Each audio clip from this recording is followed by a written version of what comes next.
ঠাকুর ঠাকুর করলে সারাদিন হয় না, মনটাকেও পবিত্র রাখতে হয়। কিছু কিছু মানুষ থাকে, আমি সারাদিন ঠাকুর পুজো করছি, আমি সারাদিন ঠাকুর নিয়ে বসে আছি, আমি ঠাকুরের সেবায় নিজেকে একদম মনোনীত করে ফেলেছি, আমি ঠাকুর ছাড়া কিচ্ছু বুঝি না। কিন্তু না, ভেতরে আমার পেঁচে ভর্তি, ভেতরে আমি ভাবছি কি করে লোকের পেছনে কাঠি করব, লোকের পেছনে বাঁশটা দেবো।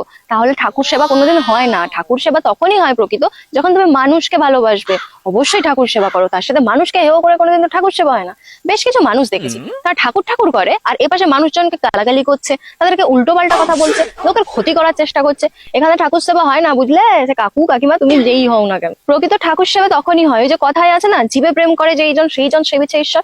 এপাশে ঘরের সামনে কুকুর বেড়াল আসলে তাদেরকে মেরে তাড়াচ্ছে, তাদের গায়ে জল ঢেলে দিচ্ছে, গরম জল, তাদেরকে দুমদেরা কাপ পেটাচ্ছে, মানুষের ক্ষতি করছে। আর তুমি ভাবছো ঠাকুর তোমায় দেখবে, ঠাকুর তোমার কথা শুনবে? তুমি সারাদিন হাত জড়ো করে ঠাকুরের কাছে বসে থাকলেও কিচ্ছু হবে না। ঠাকুর সেবা করতে গেলে না, আগে মনটা পবিত্র হওয়া দরকার। এইসব কুচুটে ধরনের মানুষজনদের বলছি, মন পবিত্র করো, তাহলে দেখবে ঠাকুর এমনিই তোমার উপর সদয় হয়ে গেছে। ওই সারাদিন ঠাকুর ঠাকুর ঠাকুর এসো এসো করলে হয় না, ঠাকুর ডাকা।